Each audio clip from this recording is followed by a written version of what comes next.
नमस्कार शेतकरी मित्रांनो, मी दत्ता कंकाळ पुन्हा एकदा एका नवीन व्हिडिओमध्ये आपल्या सर्वांचं स्वागत करतो। मित्रांनो, आजचा व्हिडिओ मायक्रोरायझाचा पाहिजे तो रिझल्ट आपल्याला का मिळत नाही याबद्दल आहे।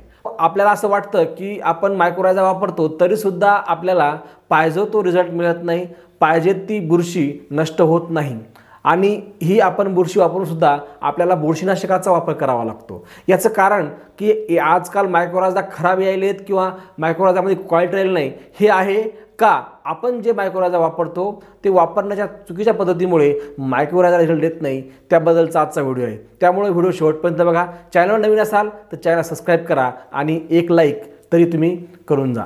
आता बघा, आपल्याला सर्वात पहिले की मायक्रोरायझा नेमकं काय आहे हे समजून घेणं गरजेचं असते। बघा, मायक्रोरायझा हे एक मित्र बुरशी आहे।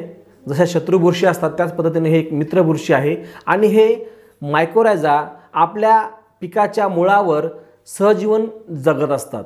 म्हणजे जेव्हा आपण मायक्रोरायझा जमिनीमध्ये देतो तेव्हा ते आपल्या मुळातील अन्न शोषून घेतात आणि त्या शोषलेल्या अन्नावर ते मोठे होतात आणि मोठे झाल्यावर जमिनीमध्ये पडलेले जे सूक्ष्म अन्नद्रव्य आहे ते पुन्हा मुळाला पोहोचवण्याचं काम करतात। म्हणजे एकमेकावर अवलंबून असल्यामुळे याला सहजीवन पद्धती असं म्हटलं जातं।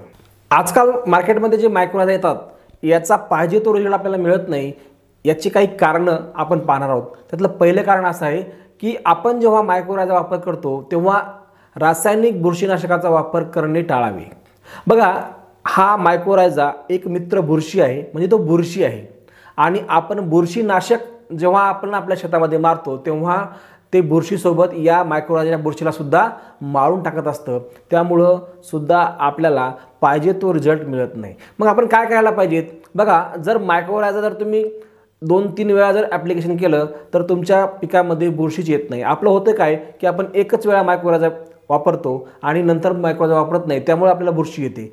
दर 15 ते 20 दिवसाला जर आपण मायक्रोरायझा वापरला तर आपल्या पिकामध्ये बुरशीनाशक टाकायची गरज पडतच नाही।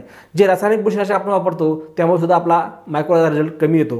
हे झालं पहिलं कारण। यानंतर वापरण्याची पद्धत। बघा, आपले जे मायक्रोरायझा आहेत हे दोन प्रकारचे असतात। एक असतो एंडो मायक्रोरायझा आणि एक ॲक्टो मायक्रोरायझा।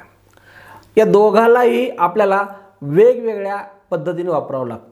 जेव्हा आपल्याला बीज प्रक्रिया करायची असते तेव्हा आपल्याला एंडो मायक्रोरायझा वापरावा लागतो आणि जेव्हा आपल्याला ड्रिचिंग करायची असते तेव्हा आपल्याला ॲक्टो मायक्रोरायझा वापरावा लागतो। दोघांच्या पद्धती वेगवेगळ्या आहेत।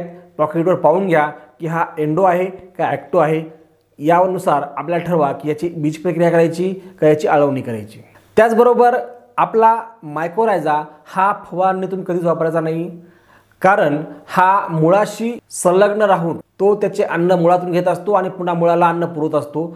जेव्हा आपण हा फवारणीमध्ये वापरतो तेव्हा याचा चांगलाही परिणाम मिळत नाही आणि वाईटही परिणाम मिळत नाही। त्यामुळे आपल्याला शक्यतोवर मायक्रोरायझा हा फवारणीतून द्यायचाच नाही। याची तर आपण ड्रिचिंग करू शकता किंवा आपण आपल्या खतासोबत सुद्धा याला देऊ शकता, कारण खतासोबत सुद्धा याचा रिझल्ट चांगला आहे। खतासोबत आपण मायक्रोरायझा टाकला तर तो मरत नाही, कारण खतसुद्धा त्याला मारू शकत नाही। फक्त कीटकनाशक आणि बुरशीनाशकासोबतच मायक्रोरायझा मरतो, त्यामुळे कीटकनाशक आणि बुरशीनाशक सोबत आपल्याला मायक्रोरायझा वापरायचा नाही। त्याचबरोबर जर एखाद्या कंपनीच्या बियाला ऑलरेडी जर बुरशीनाशकाची बीज प्रक्रिया केलेली असेल तर अशा वेळी जर आपण मायक्रोरायझाची बीज प्रक्रिया केली तर मायक्रोरायझा काम करत नाही, कारण तो त्या बुरशीनाशकाच्या संपर्कात आला तर तो नष्ट होतो। त्यामुळे कुठल्याही कंपनीच्या बियाणाला आपण जर पावडर लावलेला असेल, बुरशीनाशक लावलेलं असेल तर आपण किंवा आपल्या मायक्रोरायझाची त्याला बीज प्रक्रिया करू नये। आपल्या पिकामध्ये आपण मायक्रोरायझा कधी द्यायचं तर सर्वात महत्त्वाचं म्हणजे की जेव्हा आपली पेरणी झाली त्यानंतर पहिल्या आळवणीमध्ये आपण पहिल्या ड्रिचिंगमध्ये आपण त्या पिकाला मायक्रोरायझाचं ॲप्लिकेशन देऊ शकतो। यानंतर तिसरं कारण आहे की आपण जो मायक्रोरायझा वापरतो तो पावडर फॉर्ममध्ये असेल तरीसुद्धा त्याचे रिझल्ट पाहिजे तेवढे मिळत नाहीत। लिक्विड फॉर्ममधला जर मायक्रोरायझा असेल तर त्याचे परिणाम चांगले पाहायला मिळतात।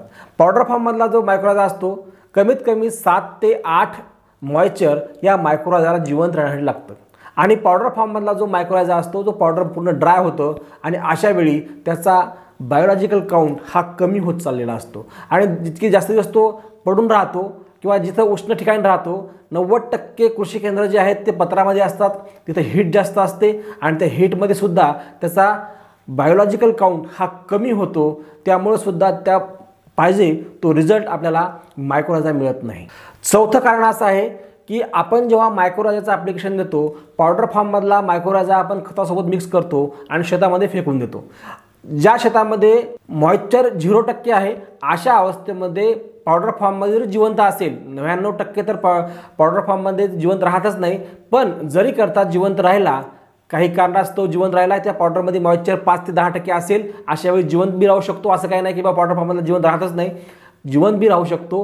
पण जर करता तो कोरड्या मातीमध्ये पडला तरी सुद्धा तो जिवंत राहत नाही. त्यामुळे सुद्धा आपल्याला पाहिजे तो रिझल्ट मायक्रोराजा मिळत नाही. त्यामुळं आपण जेव्हा मायक्रोराजा देतो तेव्हा ओलावा कायम असायला पाहिजेत, जमिनीमध्ये मॉइश्चर असायला पाहिजेत. त्याचबरोबर आपण टाकलेला मायक्रोराजा हा जमिनीमध्ये 100% मल्टिप्लाय होण्यासाठी जमिनीचा सेंद्रिय कर्बसुद्धा चांगला असला पाहिजे. मायक्रोराजा रिझल्ट न मिळण्याचं सर्वात महत्त्वाचं आणि शेवटचं कारण ते म्हणजे पॉकेटवर लिहिलेला IP काउंट. बघा, बऱ्याच पॉकेटवर IP काउंट लिहिला असतो, काही पॉकेटवर IP काउंट लिहिला नसतो. ज्या पॉकेटवर IP काउंट लिहिलेला नसेल त्या पॉकेटची आपल्याला खरेदी करायचीच नाही आहे, कारण त्यामध्ये काय टाकलेले की टाकलेले काही माहीत नाही. त्याचबरोबर लिक्विड फॉर्ममधला जर मायक्रोराजा आपण वापरला त्याचा उत्कृष्ट रिझल्ट आपल्याला मिळतो. त्यामुळे शक्यतोवर लिक्विड फॉर्ममधलाच मायक्रोराजा आपण वापरायला पाहिजे. मित्रांनो, ही माहिती तुम्हाला कशी वाटली कमेंट्स करून नक्कीच कळवा आणि या पद्धतीची माहिती तुमच्या जवळच्या शेतकऱ्यांना, मित्रांना, सहकाऱ्यांना जास्तीत जास्त पोहोचवा. तुमचे काही प्रश्न असतील तर कॉमेंट्समध्ये टाका, मी त्यावर तुम्हाला उत्तर देण्याचा प्रयत्न करेल. So thank you, wish you wealth.